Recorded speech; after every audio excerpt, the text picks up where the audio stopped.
is Leonid Bezveshenko. Close to me, you can see my colleague, Georgy Kucherin. We are in the Kaspersky lab, in the global threat part of it. So what we do? We deal with the most sophisticated and difficult threats, APTs. And today we'll talk about some research we started in October 2022. And it started with some hard to recognize samples which are interesting geography-wise, and they were used to attack transportation, government and architectural organizations in Donetsk, Lugansk and Crimea, in these areas. And half a year later, this research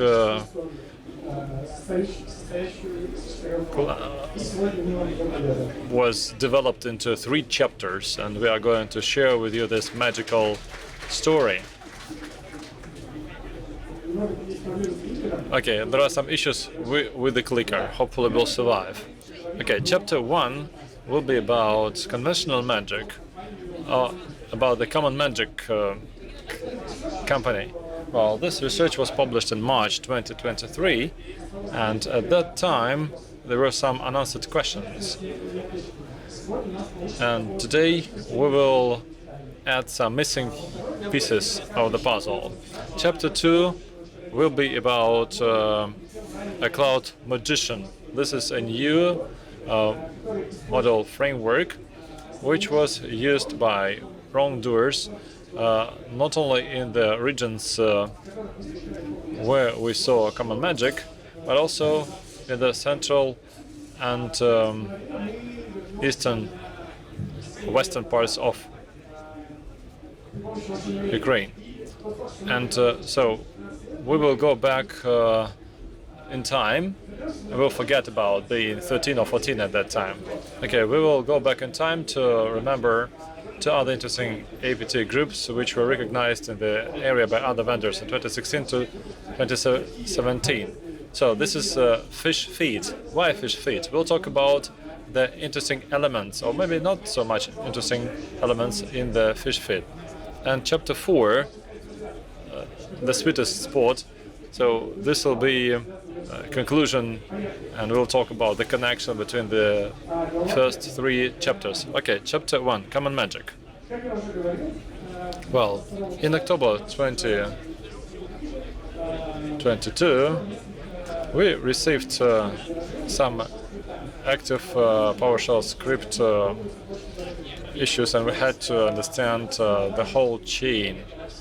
And based on our telemetry, all the victims had downloaded the zip archives, which tried to look like various legal acts and pieces of legislature.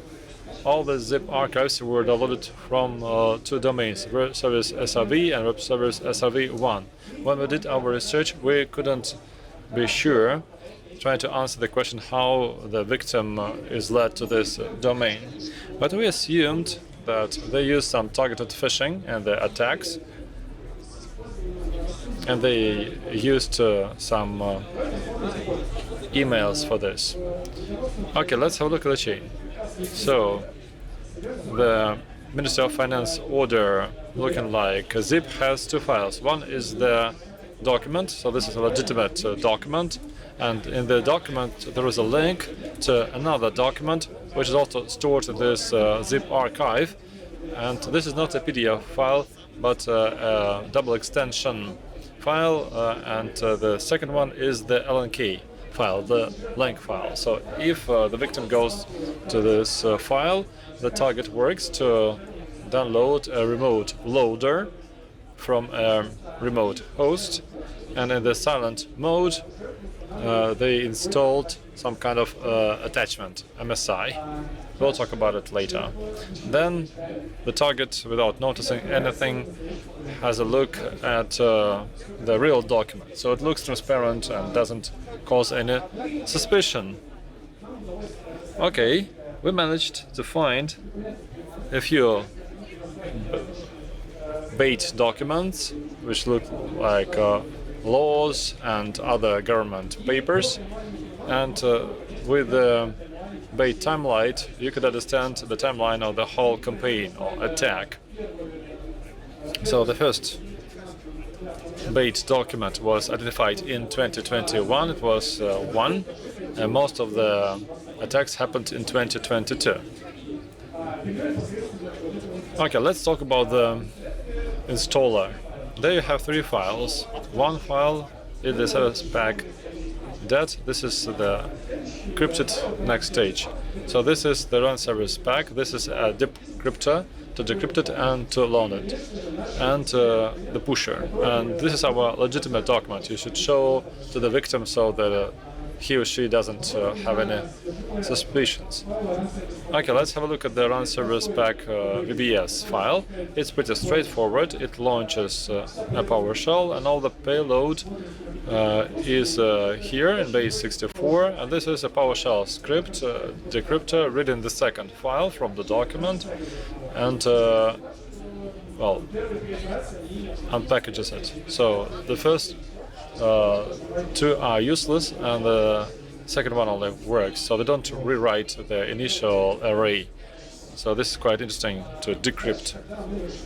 Okay, we decrypted the file, and we saw that this is the next stage, and this is not the final stage. So this is a dropper, and a dropper gives you persistence in the system through the manager of planned tasks. So then the next program is launched every day. So this way they create a scheduled task, the Windows Active Task trigger. And the most interesting thing is the implant. We call it Power Magic. Okay, to connect with the command server, they have OneDrive and Dropbox. So we saw some samples in OneDrive or Dropbox. Then all the commands are received by this malware from the cloud folder, and it's on the results there with the time tag and the victim identifier. Why Power Magic? What about magic? So this was the name given by the adversaries here. Okay, now Georgi, my colleague, will talk about some other interesting things.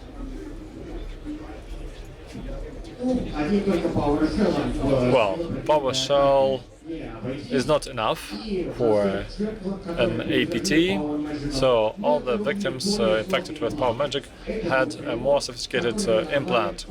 So we call it Common Magic Framework. This framework has a few modules, and each module is an exe file which works in a standalone process, and this process interact using pipes.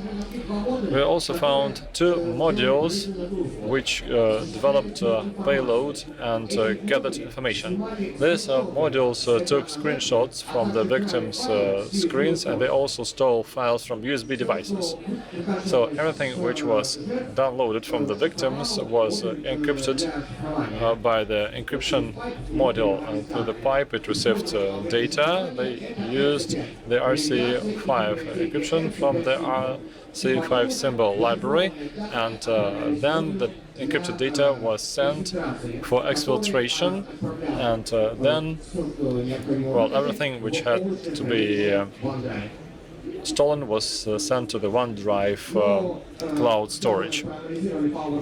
Okay, we analyzed this Power Magic, so we were not sure who was behind this. And in March this year, we published our research in the secure list and Twitter, and it turned out that we were not the only one interested in Power Magic and Common Magic. In the comments to our Twitter post, we received information from Hussein Jazi, who is a researcher. Well, until recently, he worked for Malwarebytes, and there his company was also researching this company, or this campaign. This research was never published, and as Hussein Jazi put it, this happened because this was due to sensitive attribution. Okay, then we received data about other companies. So, thanks to positive technologies, we could confirm that the initial infection was done through the phishing emails sent allegedly on behalf of public officials or public organizations. And then about 2 weeks ago, the Malwarebytes company finally published their research despite the sensitive attribution. And in this research, you had a lot of interesting things. For instance, they found the installer of the PowerMagic as of 2020. This was an MSI file. They also found some other baits from 2021, and they had the same content we have shared with you. So, with decrees and various pieces of legislation. Malwarebytes also understood what happened between the infection with PowerMagic and the installation of Command Magic. So the targets received the Angerok utility to deal with ports, and then they gathered information on the target, and then they installed Command Magic, and the install of Command Magic also found by Malwarebytes. It is written on PowerShell and splits modules by folders, and we mentioned this in our report. The most interesting thing is that Malwarebytes managed to observe the clouds the data of the victims was sent to. They identified that in this cloud they created folders with the names in Ukrainian language. Документе, программе, рабочий стиль, which is all in Ukrainian. And Malwarebytes also saw the files which were stolen from the victims. And the most interesting thing is that in this cloud storage they found screenshots from the machine of the developer of Command Magic, which was taken by the implant while testing. And this way they managed to trace the development process and debugging process of this malware. Well, similarly, they received the information to track the wrongdoers, the perpetrators, and this should have given light to the group. But Malwarebytes didn't manage to do this.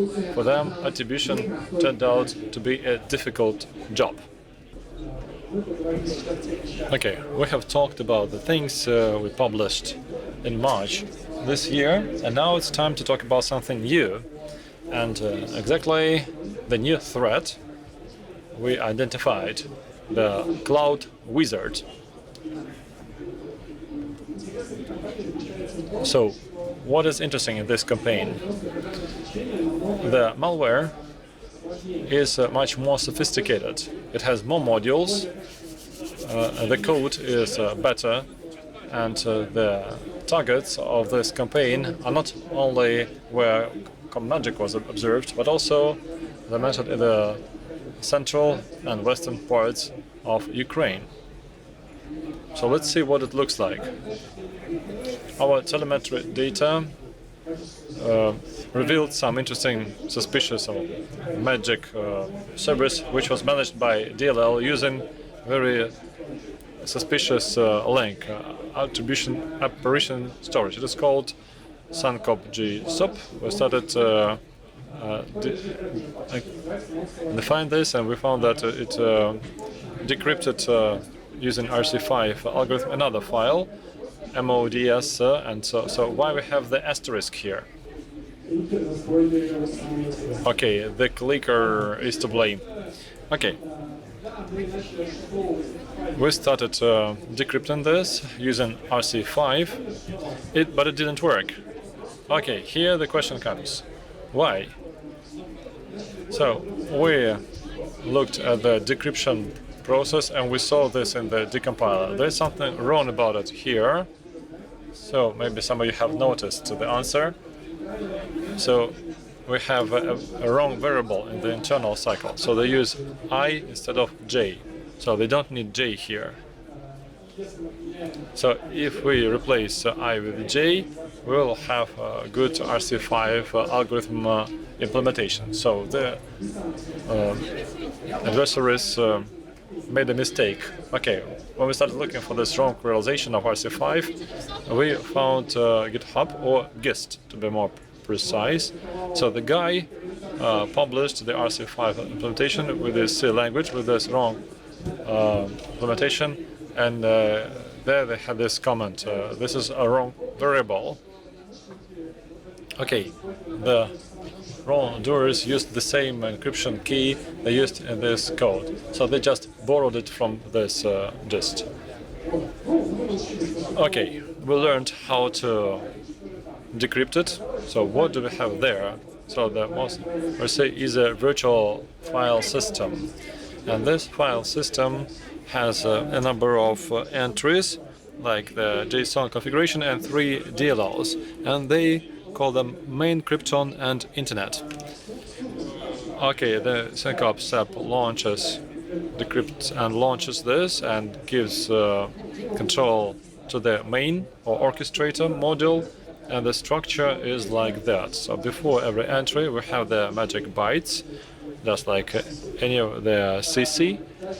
Then we have a hash from the name of the module, row 6 hash from the main name, then the size of the module, and then the binary or config depending on the entry.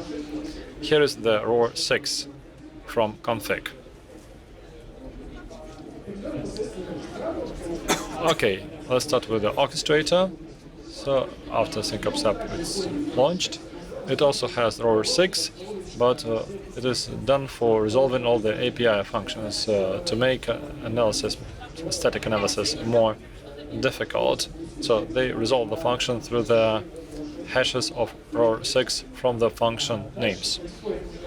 Then we have inject into the VMI provider host in the process, so they launch it and inject it, and then it loads modules. That loads the FS module, the Krypton, and internet, and then in the orchestrator they can launch or load modules remotely, shellcodes, DLLs, and exec files. These modules will come from the command server Georgi will talk about.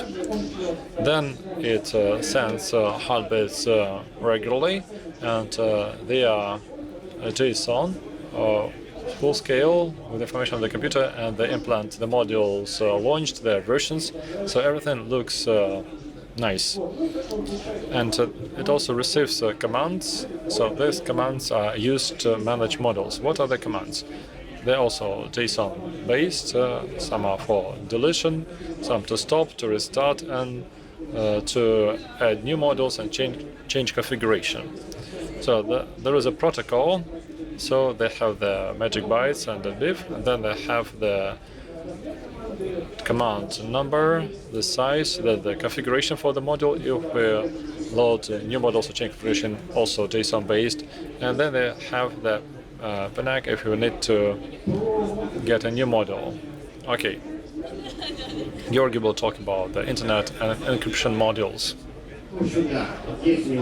Okay, so now it has the modules, and quite a lot of them, and 2 of them are mandatory for every infection. The first one is for encryption, and it's called Krypton. So it was the first module we found, and there it is called Krypton. So we called Cloud Wizard Krypton for a long time. This model has a combination of 2 ciphers, AES and 4 RSA. For advanced malware, this is quite standard, and if you need to send data to a server, then this model takes them, and they use the IAS as a key, and then it is ciphered using RSA. So the public key of encryption is in the config. Okay, the commands the server receives, they are only encrypted with IAS with the key from configuration. Okay, the encrypted data is processed by the data exchange module, which is called internet, and it deals with cloud services, but not with OneDrive, but with 3: OneDrive, Dropbox, and Google Drive. By default, they use OneDrive. If they have denial, then they go to Dropbox. If it fails, then they use Google Drive. So they go to the server using the access and refresh tokens, and they send to a folder all the encrypted data which should be fed there, and it takes from another folder the commands, and when it takes the commands, the module is deleted. So the module deletes from the cloud everything it has downloaded, and there, if they'll also have the situation when they don't have access to the 3 clouds, then they go to a backup web server, it sends a request, and the server gives it new tokens for the cloud, which is fixed in the configuration and used for further communication. Apart from that, they also use for information gathering a package of modules going to the victim, so they are bespoke. Sometimes they have modules, sometimes they don't have these modules and have some others. One of the modules would record the mic. It worked in a standard way, Windows API, voice recorder, conversion into MP3. But they used some magic, Windows 10 and 11, so when you use the mic, then in the panel you have the icon, and they say, this app is using your mic. Sometimes they just see, you see this information that some malware is using your microphone. Well, but this is easily noticed, so they just switch it off in the registry. There is a key in the registry, and there you have the mask of the icons to be on and off, so they just turn it off so that they are not easily discovered. And another interesting module steals emails from the Gmail web client. It does it in a quite unusual way. It looks at the browsers installed and takes from them the databases. And this databases, it has cookies from Google accounts. So they take the cookies and they're used to go to the legacy version of the Gmail client. Why the legacy version? Because the HTML code is easier to parse. Okay, but when the user in the Gmail goes to the legacy version for the first time, then Gmail asks the user, so maybe you can use a fresher version. And if you receive this message as a module, then the module emulates, yes, I'd like to use the legacy version. For this, they parse the initial code of this message, finds the link for this button, and so they just click this request. Okay, and when we have received information to the Gmail legacy version, it downloads all the contacts, all the activities, their IP addresses, all the messages, and attaches. Apart from these 2 modules, they have many others for screenshots, for keylogging, for the share system, for passwords, and many other things. So when we analyzed the infection, there was one bit missing in the chain. We didn't know how this cloud wizard was installed. So we tried to have a look at the historical data, and we found the installer of Cloud Wizard as of 2020. Here is how it works. You send the files to the disk. For persistence, they build a service, WinSub SVC, and then it shows this message, well done. And there are no any other windows shown there. No, welcome to the installer. They don't ask for next. They just say, well done, and that's it. Okay, maybe this installer is used to infect the victims who have some physical access.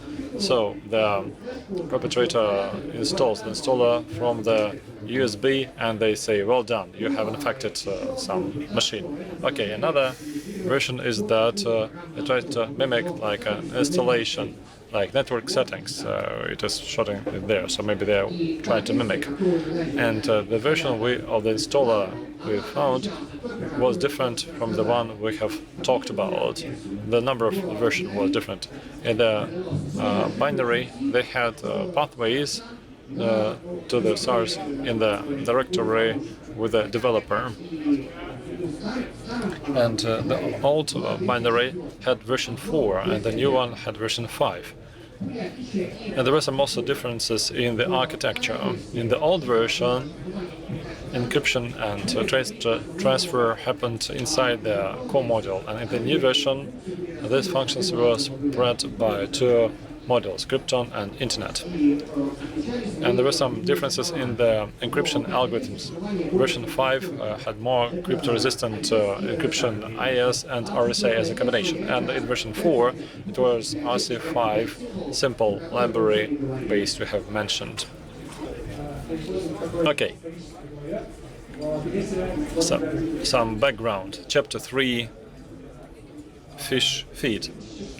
In 2016, ESET published their research on the new APT cybersecurity group operating in Ukraine, and their targets were in Ukraine and in the areas where common magic was found. Here is an interesting question. So, why? So the answer is quite interesting. So here you can see, okay, the clicker fails. So do you know the CFP? So this is about information. Okay. This is PH Days 2016. Anton Cherepanov talked about Operation Ground Bait. So this is exactly the group which is also called Prikormka or feed fish in Russian. Another APT campaign we want to remember is Bug Drop, and it was identified by the CyberX experts a year later after ESET in 2017. And CyberX said that these two campaigns had some connection between them. It's really important to remember the ESET quote from the report on the ground bait campaign. So, ground bait was the first well-known Ukrainian malware that was used in targeted attacks. So please remember this. What facts do we know about Operation Ground Bait? It is operational since 2008, so it means that the first samples were detected in 2008, and the targets lied both in Ukraine and in the Ukrainian-Russian conflict zone. So the baits looked like different documents and pieces of loom. So why it was called the bait, ground bait? One of the documents contained the list of certain fish baits. So the victim believes that the bait contains some proteins, but rather it would contain some malware. A few words about in architecture. It is a modular one, so there is a persistent module which is being launched by the exe file, whereby the orchestrator, and the orchestrator works the following way. It would upload the modules, and the modules then are working on the server and would make logs that would be then sent to the orchestrators. Next company, it's called Backdrop. The data have been removed, and that research can be not found on the website of the company. What is so interesting there? So the company looks similar in terms of the victims of the targeting. So they also are using the modular framework in order to tap the microphones to make screenshots and other key modules. And now they are using Dropbox. So that's why actually it's been called the backdrop. And they had that very picture in order to attract people's attention.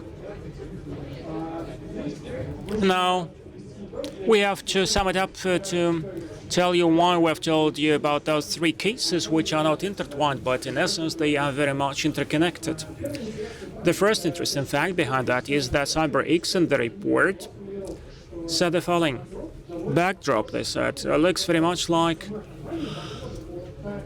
in terms of tactics and techniques, it looks very much ground bait, but they did not exhibit any facts.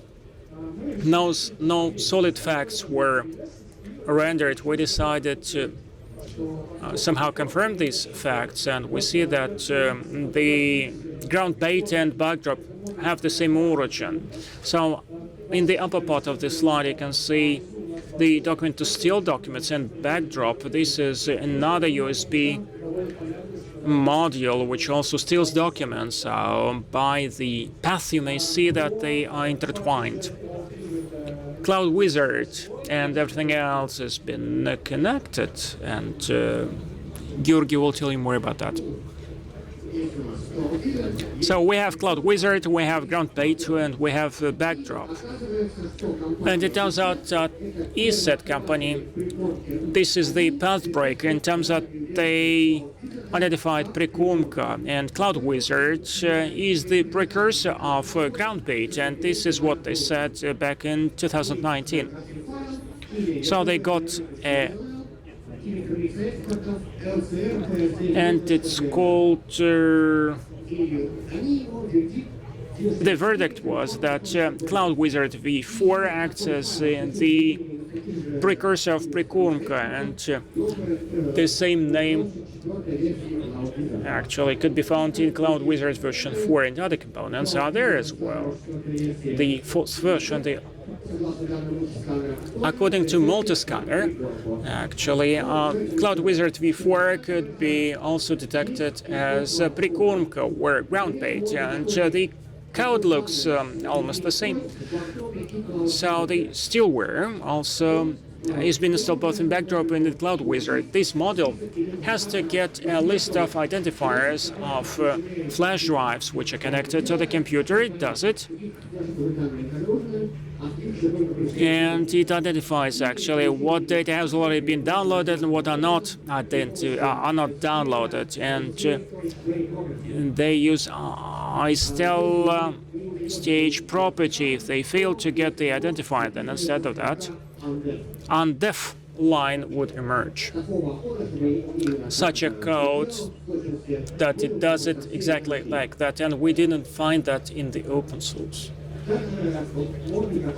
That's a module which makes screenshots from ground bait and from Cloud Wizard. They use the same list of windows. Once they pop up, screenshots are being made more frequently. That's about Viber and Skype. Also, those two modules have the same interval between two screenshots, 15 minutes.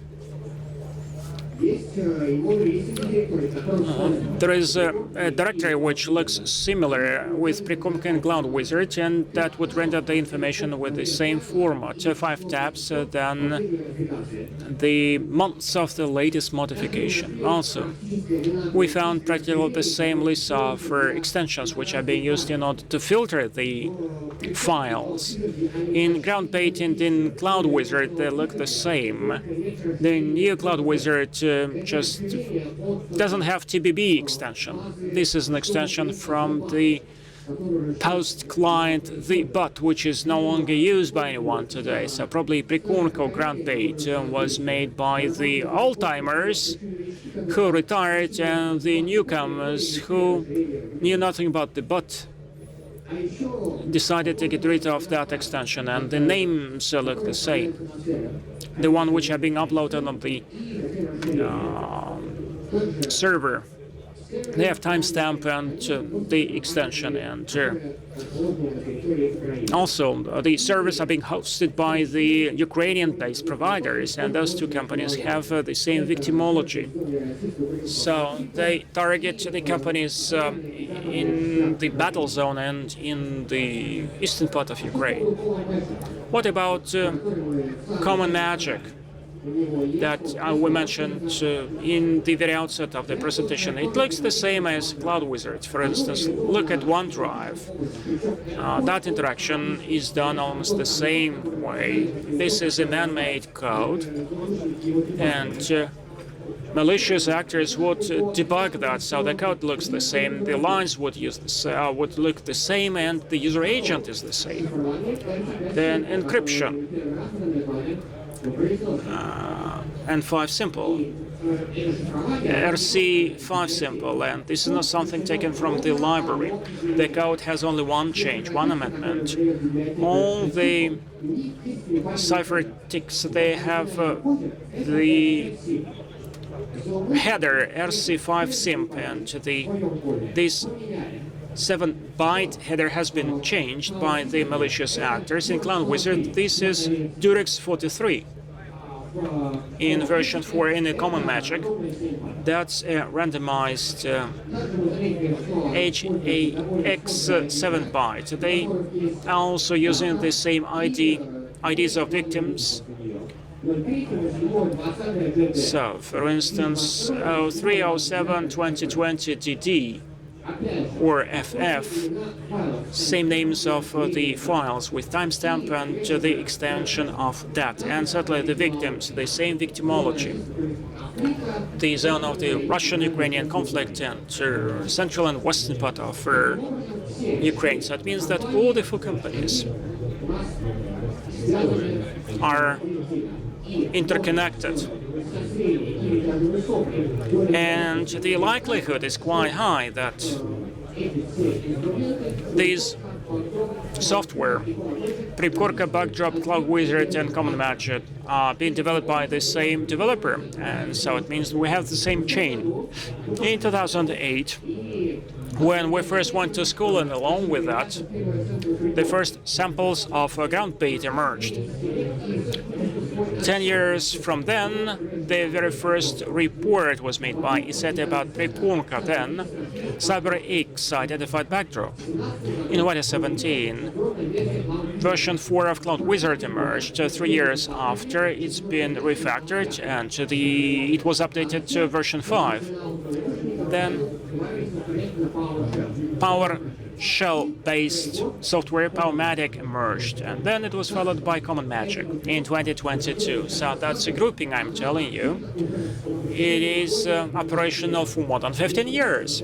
Frankly speaking, when we started investigating into that, we started with very boring PowerShell scripts, and we didn't expect that grouping has such a long history, 15 years. That's quite a long period of time, and I don't think that they would be complacent. I think that they would develop something new, and in 2 years from today, we'll have a new report made of 4 chapters. But until today, that's it, our story is over. If you are keen to find out something new, you can scan the QR code. It contains a report published in our blog with even more details about these things. And we also have the first part of the report that was published in March. It also contains information about Power Magic and Common Magic case. If you're interested in that, so you are invited to get familiar with that. Also, subscribe to our Twitter. We are publishing data about new threats we communicated to the communities. And also have a contest, X-Files contest. You're invited to take part in that. Scan the QR code, and you can win prizes from our company. And the QR code will be on the screen while we are taking the questions. Should you have any questions, you're most welcome. Thank you so much. We can get several questions. Hi. Panov Nikita.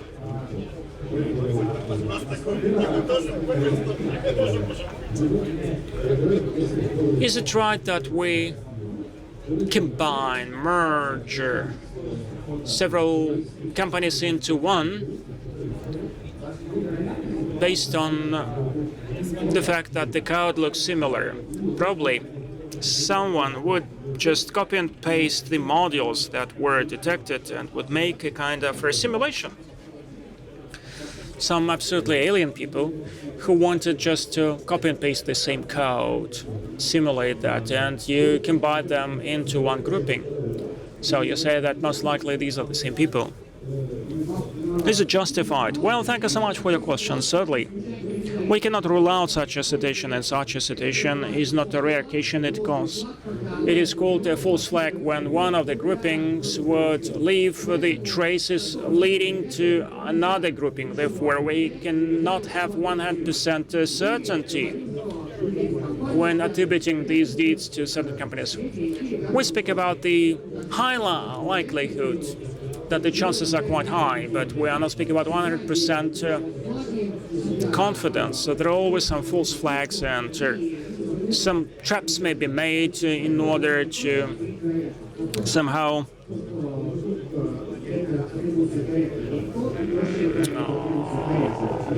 to cheat the investigators. Therefore, there is no 100 guarantee in attribution. I absolutely agree with what Georgi said. We tried to find as many coincidences, similarities, in order to use certain facts. Apart from the fact that the code looks the same, the techniques and procedures look the same. For instance, that's about the victimology. The victims are the same documents are being used as the bait. They are using the cloud infrastructure. They're using command servers which are being hosted by the same providers. So there are certain factors that being put together would give you more certainty to state that these groupings are interconnected, but certainly we do not claim that this is the same author, the same developer. This is just our assumption.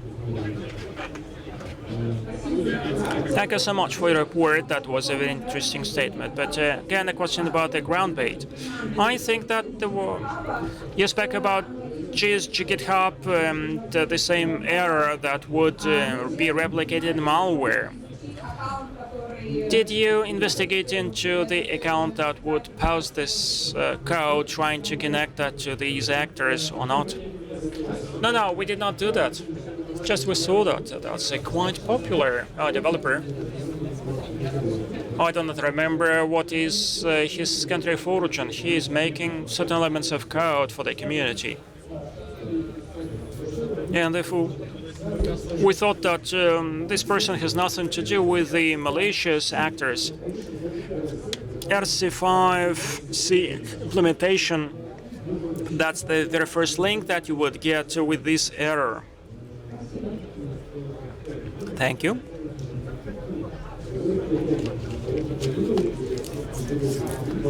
Good afternoon. Thank you so much for your report.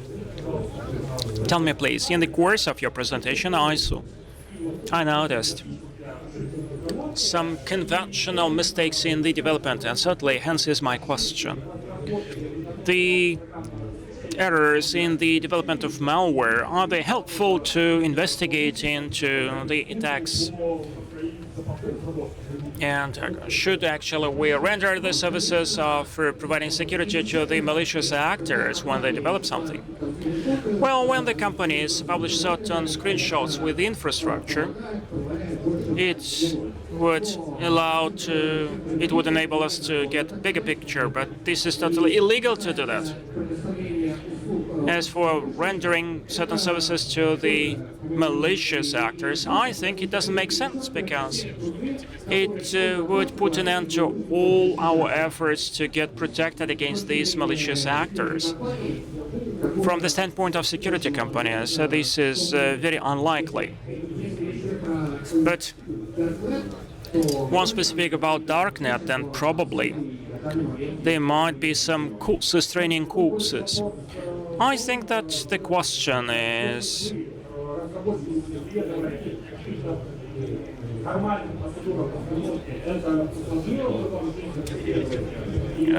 once you know that such services are being rendered, will it make your life harder? I would say that actually it should make our life more painful, so it takes some time for us to do research. When you reverse a code, you would assume that the code was right, and we see certain errors, they certainly act as impediment. That was quite helpful. It depends on what you look at an error.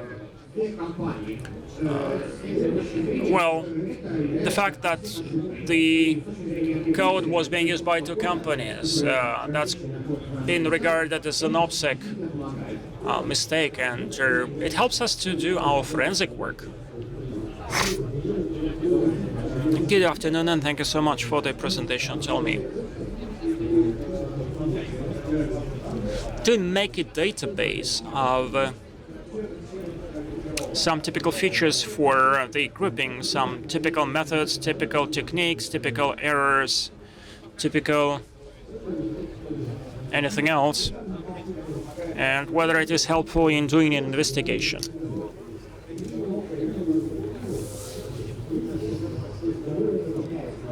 And would the malicious actors change their signature? Well, really there is such a database which is called MightReadTech, which is being used a lot in the world. It contains a list of the most popular tactics which are being used by the malicious actors, and also it contains a classification of what tactics were being used by what malicious actors. This database is very well known in the industry, and really it helps the way that, judging by the techniques and tactics, you can prove the attribution, and also you can understand what groupings are attacking it and what methods and techniques are being used, and what you can do in order to protect, to secure your systems.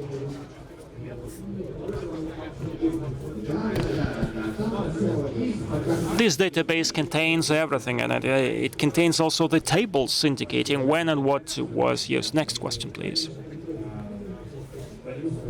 Daniel Smirnov. Guys, you spoke about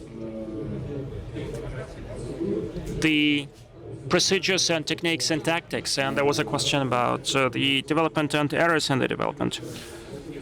I can share an idea. At one of the previous PhDs, there was a report about malware containing errors. This is the way to identify the criminals. But my question is, have you searched the Python backdoor? Because it looks very much like Eurotrap, I think. This was the name of the grouping, and they would be using Python, and Python and PowerShell would be interchangeable. Eurotrapper, for instance, was targeting the CIS countries. They had the same PDFs, and the geography was the same: Russia, Belarus, etc. Thank you so much for your question. As for the company that we have named, we have not looked at that, and okay, thank you, we will do that.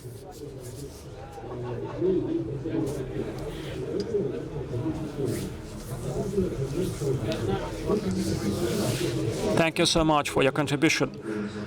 My question is, you actually spoke about the malware which was put into operation since 2008, and it collects some data making screenshots. My question is, if actually I work with cloud mail, cloud CRM, so I'm using a browser, and there is no useful information on my computer, so can I feel safe and secure in that this malware will not steal anything from my computer? Thank you so much for this question. As far as we can see, at least one module can parse the pages in browser. So it means if we assume that the malicious actor wants to use that functionality, not understand what files are being stored in what cloud repositories, they can use that module if there are no files on the computer. So this is not a silver bullet. It will not secure that you are against that threat. But in that company, we didn't see such a module. But it means that this module can be added. We cannot rule it out. There is a second question. Still, I wonder, this well-done window, why it emerged? That's an excessive file. So it means that the attackers identified themselves. Well, there is no answer to that. But what is your assumption? We assume that it was a physical access. It means that an aggressor has physical access to the victim. And in order to understand that the malicious software was installed on the computer, such a notice would pop up. But the second option is about the fact that the bait is not perfect. For instance, it requires to install some execution file, and then actually it shows the notice of well done, meaning that it's been downloaded successfully. Thank you so much. My question is, what risks are there for the closed networks due to the existence of these groupings, where these groupings may not do any harm to us? Thank you so much. As for the closed networks, we didn't see any such cases, but you cannot rule out that they have tools for IR gap when backdoors would be disseminated using USB drives. And this is how actually the information would be stolen. But we didn't see that in wildlife, but risks are there.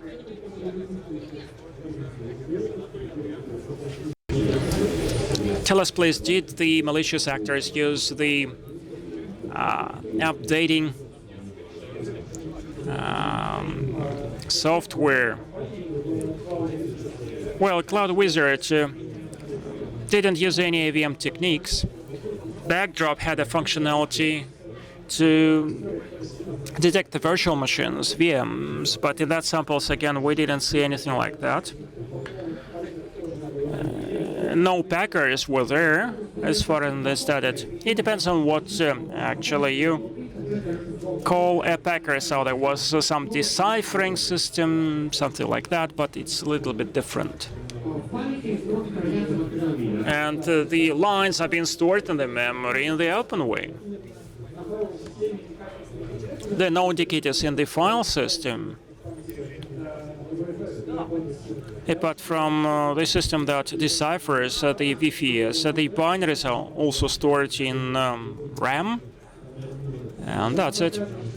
We're being told that the session is over, so we have to select the best question. You have no time to think it over. I will have a prize for 2 questions. There was a person who asked 2 questions, right? Right? Then this is your T-shirt.